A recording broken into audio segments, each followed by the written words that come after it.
It's a nice quiet night, so I thought I'd put up my Christmas decorations. Merry Christmas, by the way. However, I noticed it's a full moon tonight, so I know something weird is going to happen. You can bet on it. Well, we have some interesting new neighbors. 3 o'clock in the morning. Oh yeah.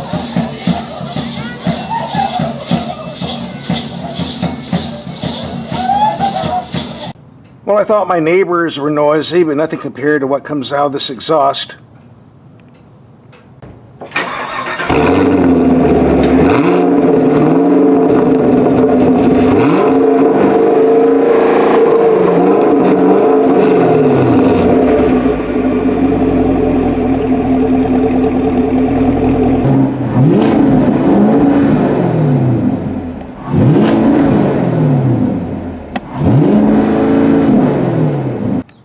And here's the source of that nice sound, a 6.2 liter Chevrolet small block V8, putting out 455 horsepower. Hooked to your choice of a 6-speed manual transmission, which we didn't get, or the 10-speed automatic, which is optional, which we do have. Fuel economy is listed at 16 mpg in the city, 27 on the highway, and 20 overall. We'll be racking up some miles to find out the real world mileage, so don't go away. This comes packed in a 2020 Chevrolet Camaro Super Sport. A nice looking vehicle from any angle. We also tested the V8 Mustang Bullet. We have a video link for that coming up at the end of this video. We also tested the Chevrolet Corvette V8. We'll have that video link coming up too. The base price of a Camaro runs around 26 grand. For that you get a small turbocharged 4-cylinder engine putting out 275 horsepower, or optionally 3.6 liter V6 putting out 335 horsepower, or if you have lots of money, a 6.2 supercharged putting out 650 horsepower. That'll top off around 75,000 bucks. Quite a spread there. The Super Sport starts around 37 grand. This was the Deluxe number 2 Super Sport, which costs a bit more because you get more goodies. Like so. And here are your options: magnetic ride control, 10-speed automatic, dual mode exhaust. We gotta have that. And here's your total tab. And here's our mode button. Gives you touring, sport, track, or snow and ice modes. We'll talk about this later. Since we're already in the cabin, we might as well take a look. And the number one thing you need to know before you get a Camaro is how you fit in it. Many years ago, I had the unfortunate experience of riding in a Russian T-72 tank. The turret was very, very cramped, claustrophobic, you couldn't see out. Not much fun. Now it's deja vu. I feel like I'm in that tank turret again. It's very cramped in here. It took me about 2 days to get the seat, steering wheel adjusted where I could fit. Eventually you'll get there.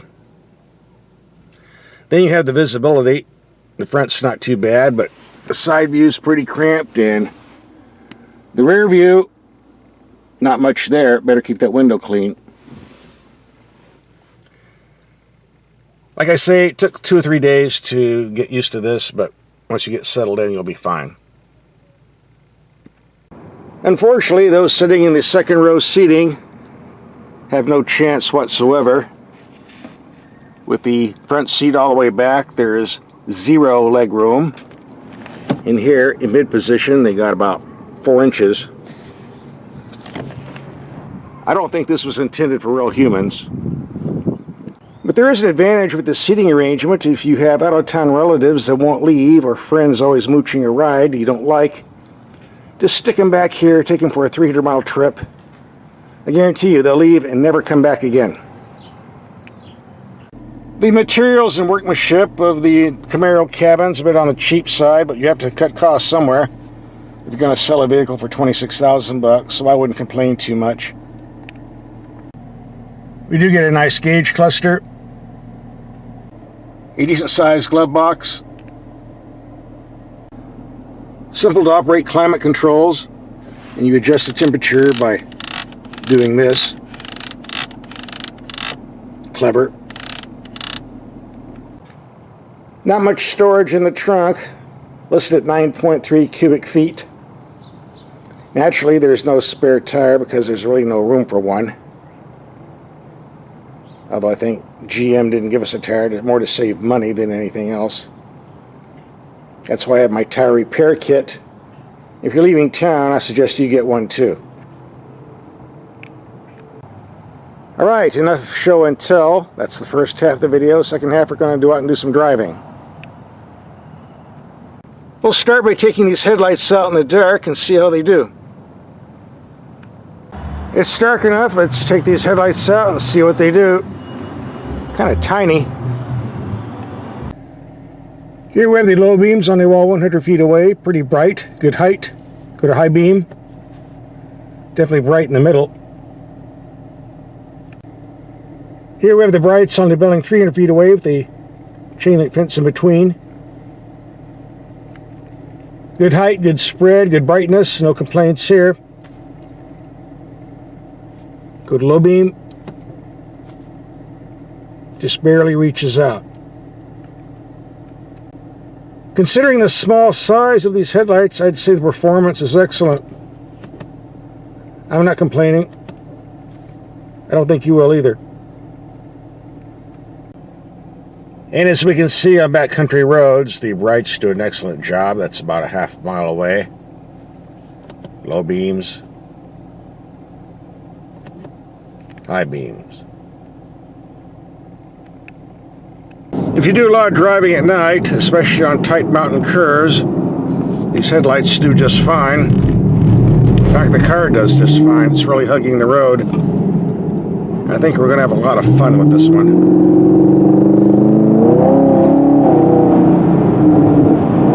Nothing beats the sound of a strong Chevrolet small block V8.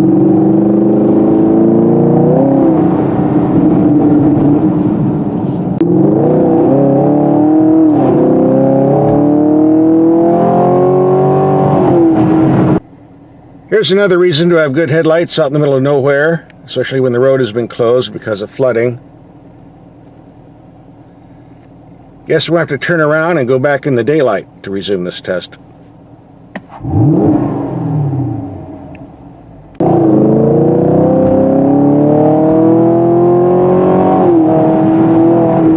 By the way, when you get in and out of this vehicle, you really have to watch your head, or you will smack it on the roof. It's that low. There are a lot of car testers that will tell you how great the steering is on the Camaro, and they're lying to you. It has no feel or feedback and very vague. But it's responsive enough, so I won't bitch too much. You aren't buying the car for the steering, you're buying for the engine anyway. As we do in all my vehicles, we're going to take some mild speed bumps at 20 miles per hour to evaluate the suspension performance and impacts. I do have it in the touring mode.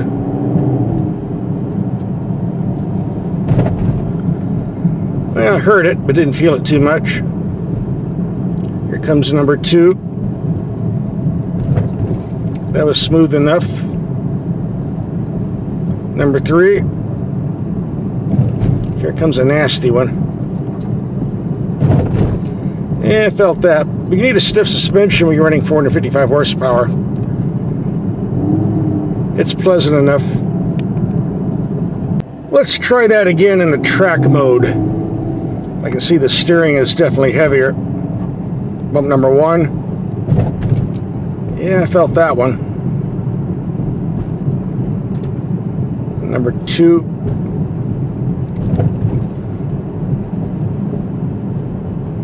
Number 3. and the nasty one. A little more on the firm side, but nothing to bitch about. Chevy claims a 0 to 60 time of 4.0 seconds. Great if you can get it.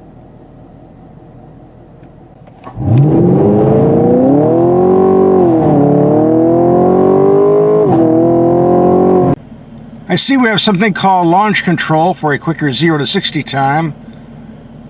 I also see it's been disabled. I'll have to read the owner's manual and look into that.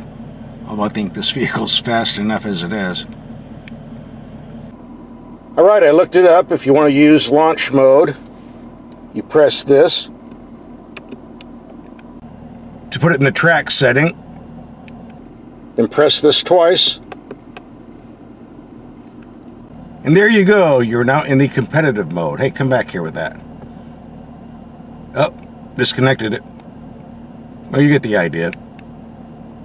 The first couple of days I was driving this Camaro, I didn't like it at all. It was like being in a coffin on wheels. Couldn't see anything. Loud rumbling from the suspension and tires, but a couple of days have gone by. I'm fitting in it quite well. Getting used to it. Although the thumping from the big tires isn't going away, but you'll get used to that too. I haven't driven the 4 or 6 cylinder Camaros, but I can tell you the V8 version here is a bit on the noisy side, mainly from the tires and suspension racket that comes up into the cabin. It's a bit on the annoying side, but it's part of what you pay for driving a performance V8. You'll just have to get used to it. I am. For the past 160 miles in mixed commuting, 17 mpg, we're going to take this on a road trip, see if we can bump these figures up a bit.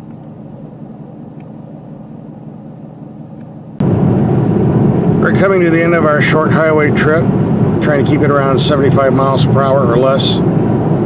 We'll pull over in a moment and see what our fuel economy is. After I read my fuel economy by passing a slope oak,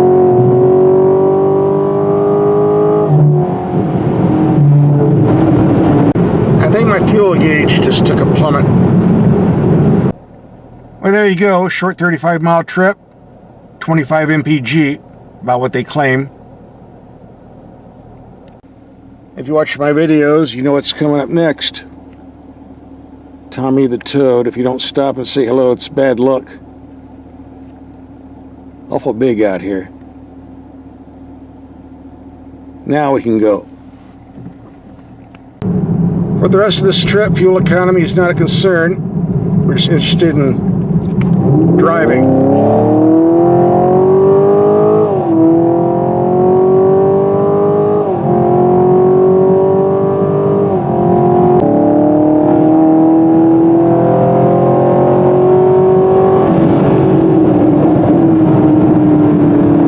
This thing really hugs the road, regardless of the speed.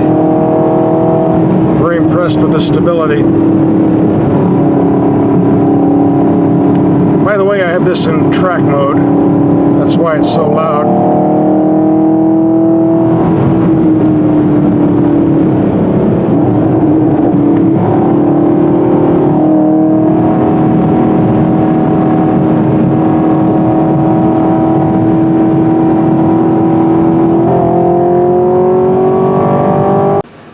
Looks like I've run out of gas, so I gotta go in the casino and get some gas money. See how my luck does at the roulette wheel. I think I'm getting hungry because we have the Gingerbread Express coming.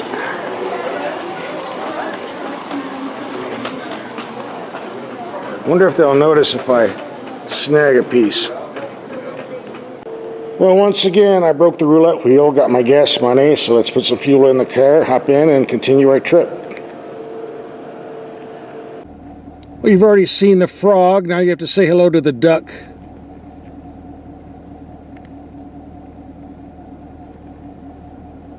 Which brings you luck. Little poem there. This is known as Dead Man's Road. No guardrails, tight corners, big drop-offs. Cars go over the edge, you never find them again.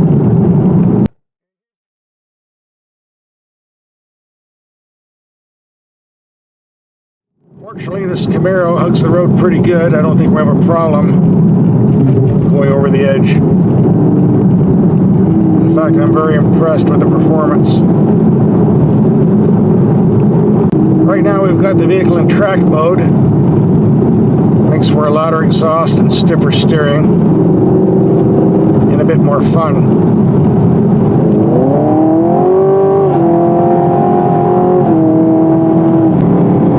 I'm sure the 6-cylinder Camaro is a nice car, but you just can't beat a V8. Once you've had a V8, you can't go back to a V6.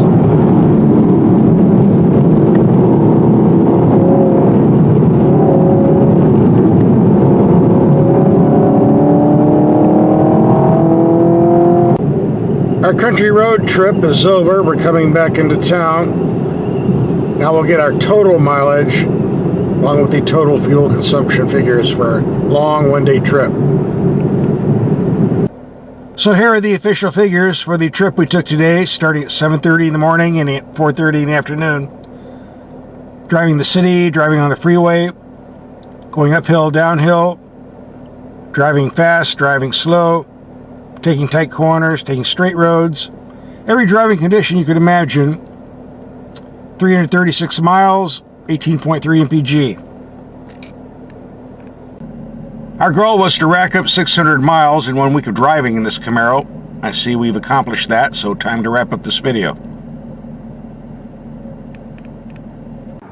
So what's my take on this Camaro SS after a week of driving and 600 miles? Like I said earlier, it's all about the engine. If you got a European car with a high-performance V8 like this, you'd be out about $100,000. Even the cheapest Lexus high-performance V8's around $70,000. And here we have a Camaro with an engine like this, starting around $37,000. If you don't think that's a bargain, there's something wrong with you. As far as the internet troll critics complaining about nonsense like, I don't like the front end styling, or it's no room inside, or it's not a Ford, blah, blah, blah, blah, blah. These are losers that are never going to buy one. They don't have the money for one. Ignore them. Again, this V8 Camaro is one of the best performance deals around, save for the Mustang V8. Watch my videos on that. Definitely a good bargain. If the V8's a bit too expensive for you as far as price and insurance reasons, don't dismiss the V6 Camaro with 335 horsepower to 0 to 60 in around 5 seconds. That's pretty quick. Gets up to 28 to 30 miles per gallon on the freeway. So here are some video links to other performance cars we've driven. Just click and watch and subscribe. Again, I need the gas money. These things don't run on air.